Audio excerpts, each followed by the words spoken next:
उलटी बोलायली. तुला जर कर्माचं बंधनच लागत नाही, काही कर्म केले तरी तुला पाप लागत नाही, मग तुला काय अडचण आहे?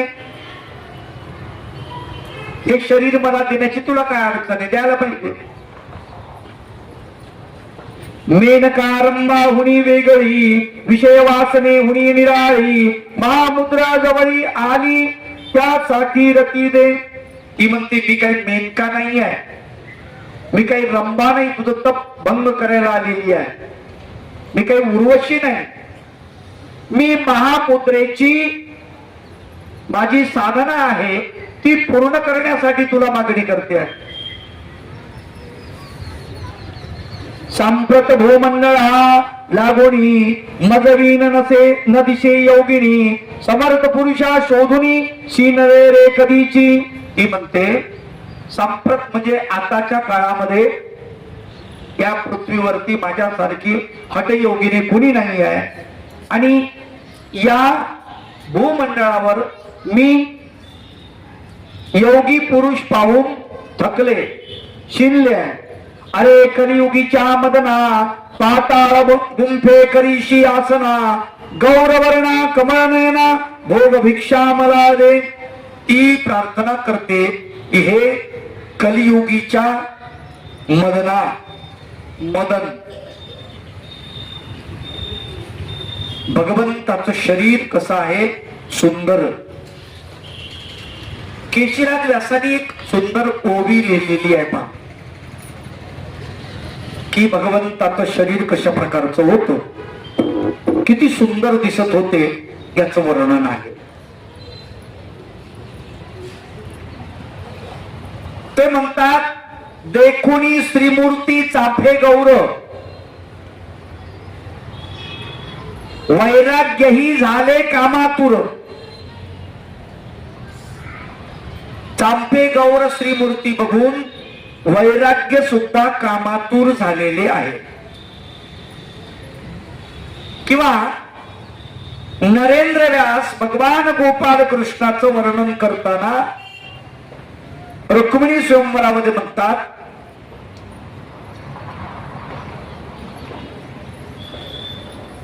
पुरुषाही उपजती डोहळे कामिनीपणाचे. स्त्रिया तर भगवंताकडे वेधल्या जातातच, त्यात काही वाद नाही, पण पुरुषांना असं वाटतं श्रीकृष्णाला पाहून आम्ही जर स्त्री झालो असतो तर गोपिका सारखं आम्ही भगवंताच्या जवळ गेलो असतो आणि भगवंताला भोग मागितला असता. पुरुषा उपजती डोहाळे कामिनीपणाचे, स्त्रीत्वाचे डोहाळे पुरुषांना उपजतात श्रीकृष्ण भगवंताच्या चेहऱ्याकडे पाहून. इतके सुंदर आहेत चक्रधर भगवंत, श्रीकृष्ण भगवंत, असं त्या दोन ग्रंथात त्या दोन महाकवींनी वर्णन केले.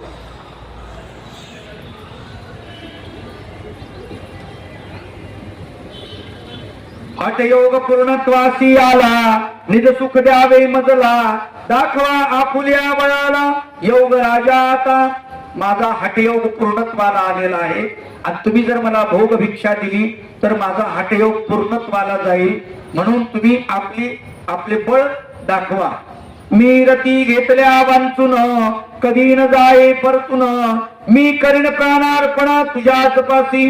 ती म्हणते मी तुमच्या शरीराचं सुख भोगल्याशिवाय जाणार नाही, तुमच्या पाशी येऊन मी प्राणार्पण करीन, माझा प्राण अर्पण करीन. कारण माझ्या योग मुद्रेसाठी आता जी संधी चालून आलेली आहे ती पुन्हा कधीच येणार नाही हे मला माहिती आहे, आणि ते पूर्ण केल्याशिवाय मी तुला कशी सोडेल, म्हणून मी इथे तुझ्या पायापाशी प्राण अर्पण करीन. तिचा निग्रह पाहुनी बोलता झाला जगदानी, कामाख्ये तू माझी भगिनी, दोघे शिष्य दत्ताचे. आता चक्रपाणी भगवंताने दुसरं अस्त्र काढलं. ते म्हणतात अगं आपण बहीण भाऊ आहोत, तो दत्ताची शिष्य आहे आणि मीही दत्त भगवंताचा शिष्य आहे, दोघे आपण बहीण भाऊ आहोत, आपल्यामध्ये हा संबंध नाही चालणार. ऐकतो अरती सुखाचा व्यवहार भाऊ बहिणीत होणार आम्ही व्रत घेतले थोर ब्रह्मचर्याचे. रती सुखाचा व्यवहार बहीण भावामध्ये नसतो हे समजून घे, असं कामाख्या हिला समजून सांगतात चक्रपाणी भगवंत. आणि मला ब्रह्मचर्याचं व्रत आहे म्हणाले, आम्ही व्रत घेतलेले ब्रह्मचर्याचं ते भंगू देणार नाही. तो सद्विचाराची खाण, तुझं ज्ञानांजनाचे लोचन, तुला माझे आशीर्वचन जाय परतोणी स्वस्थळा. तू सद्विचाराची खाण आहेस, तुझा वाईट विचार आहे असं नाही म्हणत मी, तू सद्विचाराची खाण आहे. आणि तुला मी ज्ञानांजनाचे लोचन तुझ्या डोळ्यामध्ये मी टाकतो आहे. ज्ञान तुझ्या डोळ्यामध्ये टाकून तुला ज्ञान दृष्टी देतो आहे. ऐक तू माझा तुला आशीर्वाद आहे, तुझ्या स्वस्थळाला तू निघून जा. शेवटी बोलले भगवान, भक्ती सुखाचा भक्ती सुलभ सोपान, याचे करावे अनुसरण मोक्ष देईन तुझला.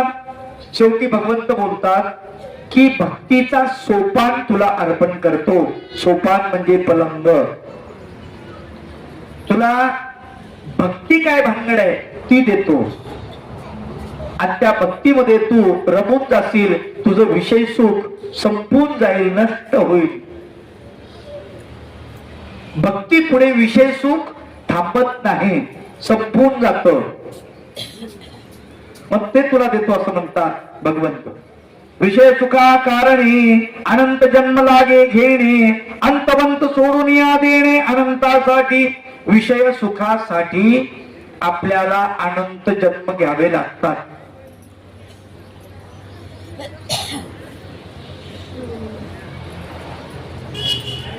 फार गहन गहन असा उत्तर दिलेला आहे. आपल्याला आपला पुनर्जन्म का होतो माहिती? पुन्हा जन्म का होतो आपला? त्याच एकमेव कारण विषयाची इच्छा. वासना शिल्लक राहिली की पुन्हा जन्म घ्यावा लागतो.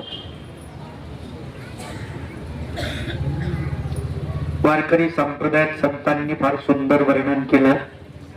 ते म्हणतात, वासनेच्या संगे नको जाऊ म्हणा, पहा त्या रावणा काय झाले. रावणाची काय फजिती झाली. इंद्रा पडली भग, चंद्र झाला काळा, नारद चुकला चाळा भजनाचा. भरपूर उदाहरण दिली त्यांनी.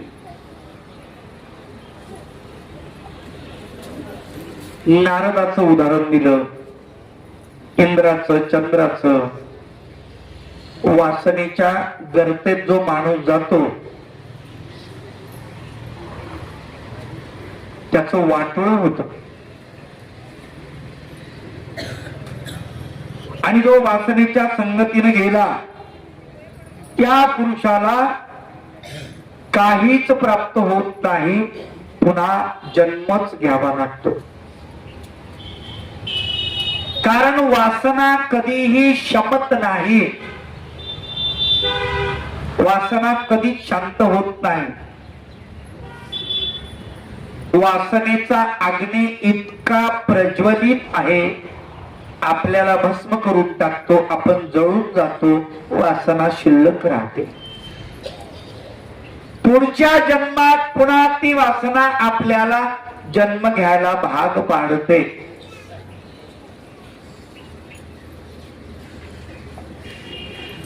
संतांनी वर्णन केलं, जन्म घेणे लागे वासनेच्या संगे, त्याची झाली अंगे हरिरूप.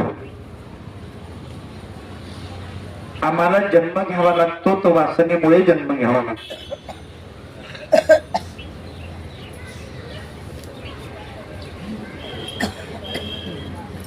वासना संपली, जन्म मरणाचा फेरा संपला. आणि वासना अशी संपतच नाही, म्हणून वाईट आहे. भगवंत सांगतात तिला की तू ऐक, तुला ज्ञानाचं अंजन देतो, भक्तीचा सोपान तुझ्या हवाली करतो. या विषयाला सोडून दे. विषय सुखा कारणे जी धडपड चाललेली आहे ती धडपड सोडून दे. कधीही डोळे तृप्त होणार नाहीत, कान तृप्त होणार नाही, मुख तृप्त होणार नाही. पंच ज्ञानेंद्रिय पंच कर्मेंद्रिय यांना कधीच तृप्ती मिळणार नाही. तुकडोजी बाबा तर वासनेलाच भजन म्हणतात. वासने तुझ भोवती किती जन्म घालावे आम्ही, भोगणे संपेल का, भोगोनी होतील का कमी. हे वासने तुझ्या भोवती किती फिरायचं ग आम्ही, किती जन्म घालायचे. आम्हाला भगवंताकडे जाऊ दे, तुझ्यामुळे आमचं वाटोळ होतोय. वासना इच्छा शिल्लक राहिली की कर्माचं बीज त्याच्यात पडलं.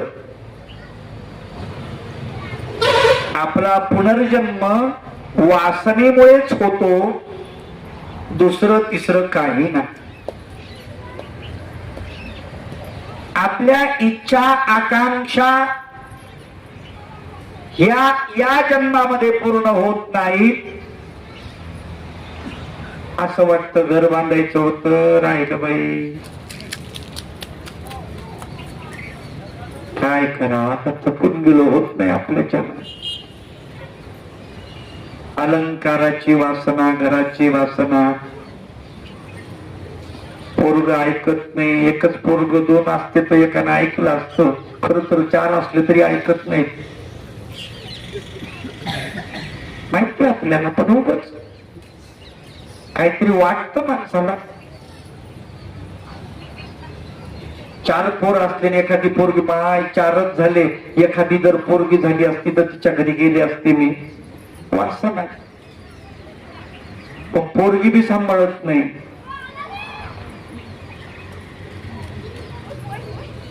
खोटा आभास आहे. पोरगी तिकडं असते दूर, तिथून फोन करते, आई तब्येत कशी आहे ग तुझी. आपल्याला वाटतं पोरगी लय काळजी करते. तिला 2 महिने इथं ये म्हणाव, इथं राहा. नाही ग आई, माझे लेकरन तेन आणि घरण माझ्या नाही होत, तसं नाही ते. तिलाही जीवावर येत. फक्त वरवर मया आणि उपाशीनीच ग बया, दुसरं काय. दुरून डोंगर साजरे, दुरून फोन करून, आणि वहिनीना तुला चहा नाही करून दिला का सकाळी सकाळी, दिन करून तिकून व्हॉट्सअप मधून पाठवून दे. वहिनीला बी काम येत ना, तरी का मी आग नको लावू तिकडून. कशाला आग लावती, काय तेल वरती उगच उगच. वासना पैशाची, पुत्राची, कन्येची, संपत्तीची, जन्माची, सुखाची, पाहण्याची, ऐकण्याची, बोलण्याची, सगळ्या गोष्टीची वासना ही माणसाला पुनर्जन्मामध्ये घेऊन जाते. म्हणून विषय सुख जे आहे याच्या नादी लागू नका असं संत सांगतात. भगवंत तिला समजून सांगतायत.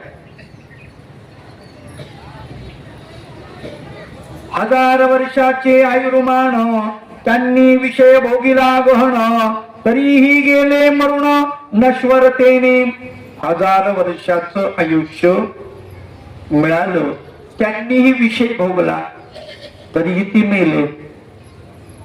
द्वापार युगातल्या लोकांचं आयुष्य किती? 1000 वर्षाचं. बरं, त्रेतायुगामधले लोक, त्यांनी विषय भोगला, त्यांचं आयुष्य किती? 10,000 वर्षाचं. तेही मरून गेले विषय जाग्यावर. अवघड गोष्टी असतात. पहिला ययातीची कथा सांगतात. ययातीची राजा ययाती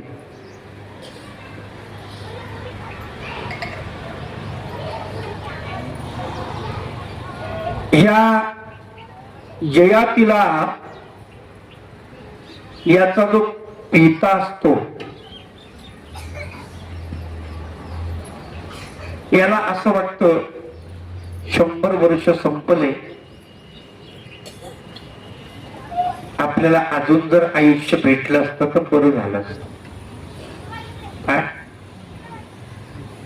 बरं झालं असतं. दुःखी राहतो. पुत्र येतो आणि त्याला विचारतो, पिताजी का असं दुःखी बसलात? तुम्हाला काय दुःख आहे मला सांगा. मी तुमचा पुत्र आहे. अरे तू काय दूर करशील? अरे म्हणे मग मी तुमचा पुत्रच नाही जर तुमचं दुःख दूर करू शकलो नाही तर. माझ्या तुमच्या पोटी जन्म घेण्याला अर्थच काय? मग बापाला बरं वाटलं. बाप म्हणला, ठीक आहे रे बाळा, पण मी म्हातारा झालो, मला असं वाटतं अजून आंबे खाव, केळ खाव, बासुंदी खाव, जिलेबी खाव, मस्त अजून एक बायको करा. काय करावं म्हणले, आता मी म्हातारा झालो. एवढीच गोष्ट आहे ना, माझं तरुण पण तुम्हाला देतो. काय म्हणतो बरोबर? माझं तरुण पण तुम्हाला देतो.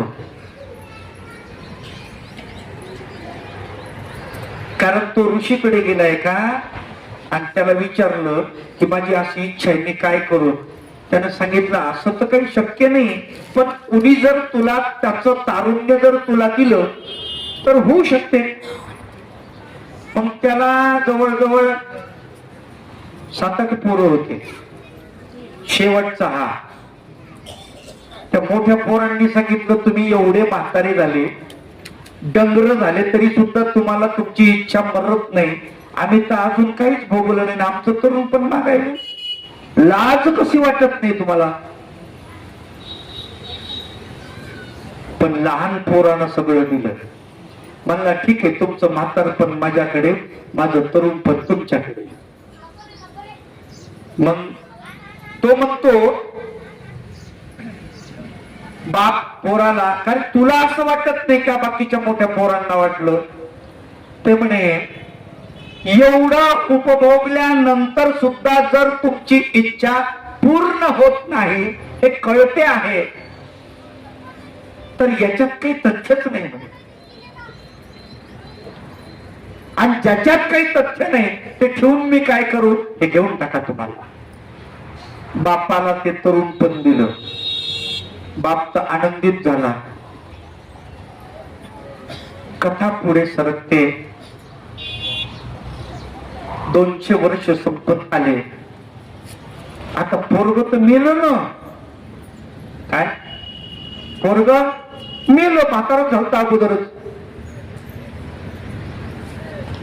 200 वर्ष संपल्यानंतर सुद्धा त्याला असं वाटलं अजून तरुणपण असतं तर बरं झालं असतं. आता कथा इथंच थांबली, पण मी कथेला वाढवलं. त्याला पुन्हा 10-12 पोरं झाले आणि शेवटच्या पोरानं पुन्हा त्याला तरुणपण दिलं. शेवटचं पोरग मरण पावलं. याचे 300 वर्ष झाले. याला वाटलं पुन्हा तरुणपण भेटलं तर बरं होईल. पुन्हा शेवटच्या पोरानं याला आपलं आयुष्य दिलं, तरुणपण दिलं. असं करत करत 1000 वर्ष भोगला. 10 वेळेस तरी संपलंच नाही. त्याची इच्छा जशाला तशी.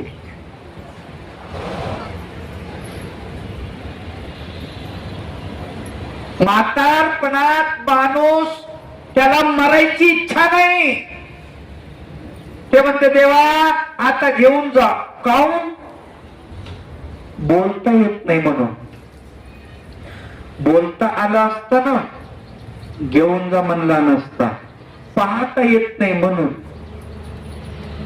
ऐकता येत नाही म्हणून, चावता येत नाही म्हणून, गिळता येत नाही म्हणून, पचवता येत नाही म्हणून, म्हणून ते म्हणते देवा घेऊन राहा. आणि त्याला माहितीये, हिंदू धर्मामध्ये त्याला माहितीये की पुन्हा जन्म होणारच आहे. या जन्मात नाही जमलं तर पुढच्या जन्मात बघू. हे का संपणार आहे का भाऊ? किती जन्म घेतले तरी भोग संपणार नाही. लक्षात ठेवा, ही इच्छा, ही वासना सतत सतत सतत तुम्हाला त्रास देणारी आहे.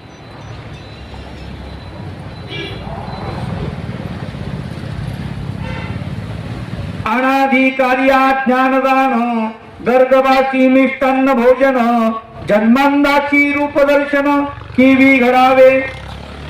आता अवघड काम आहे.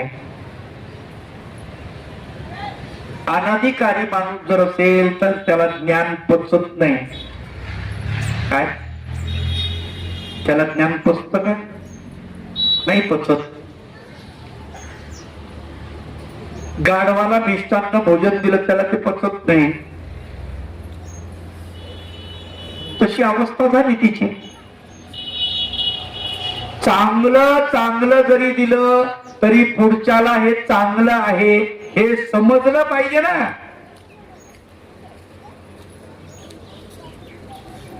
उपयोग आहे का काही? एक सुभाषितकार फार सुंदर वर्णन करतात. ते म्हणतात, वरथा वृष्टी समुद्रेषु वरथा तृप्तस्य भोजनम. समुद्रावर पाऊस पडला. काय? समुद्रावर पाऊस पडला, मुसळधार पाऊस. किती कापूस येईल? सोयाबीन, संत्रा काहीच नाही ना. समुद्रावर पडला तिथं काय? वृथा वृष्टी समुद्रेषु. उपयोग नाही ना, तिथं पहिलंच पाणी आहे. आणि वृथा तृप्तस्य भोजनम. पोट भरलं, आता थोडस जेवा. काय मरायचं जेवा, आता पोट भरलंय तुझं. किंवा अजीर्णस्य विषम अन्न, वृद्धस्य तरुणी विषम, अनाभ्यास्य विषम शास्त्र, संन्यास विषयम विषम. अजीर्ण झालेल्या माणसाला जेवण करा. त्याला अन्न काय आहे? विष आहे. अजीर्णस्य विषम अन्न. वृद्धस्य तरुणी विषम. म्हातारा माणूस आहे 90 वर्षाचा आणि त्याला तरुण मुलीशी लग्न लावून दिलं. त्याच जमन का? होईन का संसार? नाही जमलं. त्याला विष आहे ते. अनाभ्यास्य विषम शास्त्र. ज्या माणसा, जो माणूस अक्षर शत्रू आहे, शाळेत जायचं ज्याला जीवावर येतो ते पळतो दप्तर पाठी टाकून, त्याला ज्ञान सांगायचे. त्याला ते ज्ञान विषासारखं वाटतं. काय कटकट आहे बाबा, इथं बसवलंय, एखाद्या माणसाला धरून आणून बसवलं, प्रवचन चालून ऐक की म्हणून. काय कटकट आहे हे, इथं काही दिसतच नाही दुसरं. आणि तिकडे बँड लागला ना, वाजले की 12 सुरू झालं. ते म्हणतात तिकडे तर छान ऐकू यायला, इथं काही बरं नाही ते. कारण तो अभ्यासी नाहीये, त्याला अभ्यास जीवावर येतो. पण अनाभ्यास्य विषम शास्त्र. अनाभ्यासी पुरुषाला शास्त्र हे विष आहे. आणि संन्यासम विषयम विष. संन्यासी पुरुषाला विषय पदार्थ विष आहे. लक्षात.